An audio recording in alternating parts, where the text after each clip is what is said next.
dollars, which are Federal Reserve notes, which are another form of debt. A note is a promissory note. So it's the promise of the Federal Reserve as opposed to the promise of the federal government. But the size of their balance sheet is the same. They've just swapped. They basically monetized some asset on the books of the banks, turned it into money. Okay, so bring us back to S&P and what you were saying.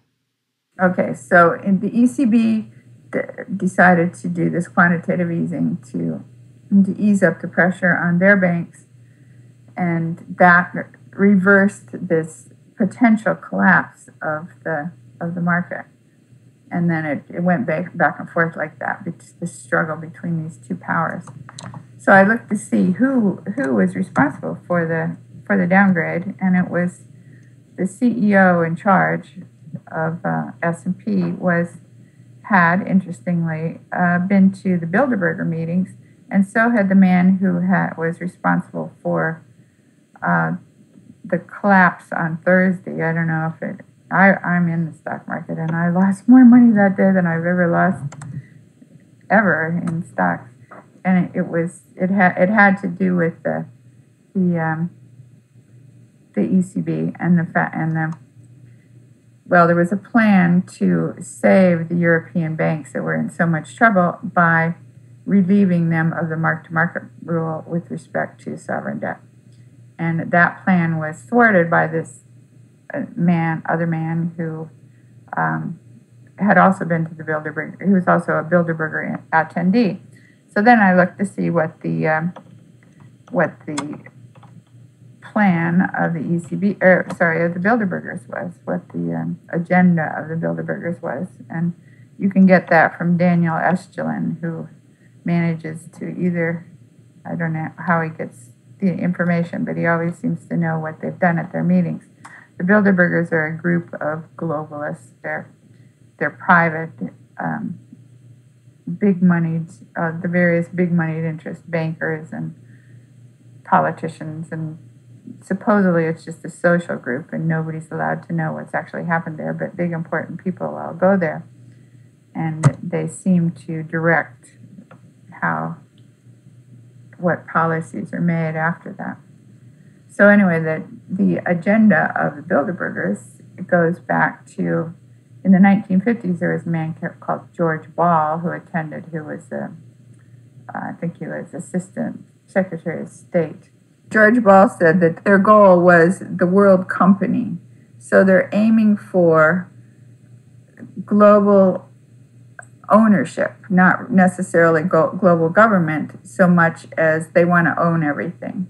A group of interlocking corporate cartels that will own everything privately, and in that way they'll have circumvented government. Governments will be irrelevant because the ownership of all the everything people need to survive will be in the hands of these large cartels. You mean from seeds owned by Monsanto to water to housing to land to everything?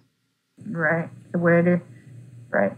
Food, water. I did an interview with John Williams from shadowstats.com, government statistics that have been unreported. And he said a very startling thing to me the other day. He said, not only is the GDP reported wrongly, so is unemployment. He said, you could actually tax the Americans to the nth degree, and you could cut spending down to zero and never be able to balance anything. It's that out of hand now. What do you think about that? Well, of course, there's no way we can pay off a $15 trillion debt. He said all the people that are running for government, that are trying to come into the next election and all the promises that are made on each side, he said we could have sorted it some years ago, but now it is so out of hand. It's like this galloping horse that's going hundreds and thousands of miles an hour. It's so unrecoverable the way we're looking at it. And I just wondered what you think about that. Well, I agree. The problem is we're looking at it wrong. I think there's no problem with the debt. The debt and the money supply are the same. In fact, the debt is our money supply. All money is created as a debt, except for coins, which is only $1 billion, which is a mere token, literally token. You know that what you're saying is kind of revolutionary, so bear with us.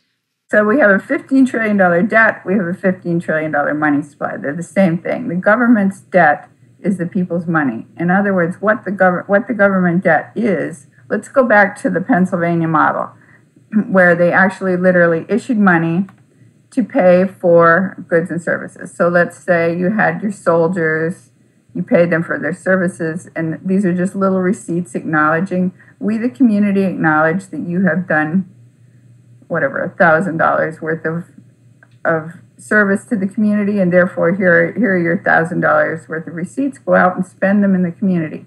And that's what money is. It's an acknowledgement by the community of goods and services delivered to the community and a debt owed in return. So it used to be that banks issued banknotes, which their promises to pay gold. That became Federal Reserve notes, which were the promise of the Federal Reserve to issue what now is not backed by anything except the credit of the nation. So it's the nation acknowledging that we owe you something because you've given something else to us. So when the government pays money, when they go into debt, what they should be doing is just paying the money outright. They should have done it like the Pennsylvania colonists did, where they should just print the money and say, all right, you've all served you worked for us for a year, here's your pay, and we're printing the money, this is your pay, acknowledging you've done the work, go out and spend it in the community, and then that circulates as the national money supply. Now that would obviously become inflationary unless you pulled it back in some way. So you could pull it back in taxes, which is what we do. Now you may say, well, people aren't taxed 100% of their money, but they actually are. Here's the reason this works. Explain it to us. Well, let's just say hypothetically, you pay $1,000 to employees of the state, and they go out and spend that $1,000. Well, the turnover of that $1,000 could be 10 times. In a good economy. When you say the turnover could be 10 times, what does that mean? Well, let's say you take the money, you pay the grocer. Okay. The grocer pays the trucker that brought the stuff. The trucker pays the farmer. And the farmer pays, the farmer goes out and buys the things that he needs. So this money circulates in the community. And every time it goes from one worker to another, that is income to that worker who then pays taxes on it. Okay. So if 10 people use the same money, the same $1,000 circulates among 10 people who all pay a 10% tax, the government will get back the whole $1,000 in the end. So, and then they can pay the same $1,000 over again, and they'll get back the same $1,000. So it does work. Just taxes is enough to get back everything you put out there in the form of government spending. But what I think is a neater solution is to allow the government to actually make stuff. If you actually had things that are serviceable, things that should be the commons, that should be owned collectively. Credit is one. So if the government were the bank and the government got the interest, like they did in Pennsylvania, that is a big form of income right there. And then things like water, railroads are a natural collective ownership thing because you don't want competing railroad tracks. You want one set of railroad tracks that goes everywhere. So there's certain things, oil, that type of thing could be natural monopolies that belong to the people collectively. So then instead of sort of wincing because you have to pay some percentage of your income all the time and it doesn't maybe seem fair because you're supporting maybe some people that don't work, you would be literally paying for the things you used, and so it would seem much more fair.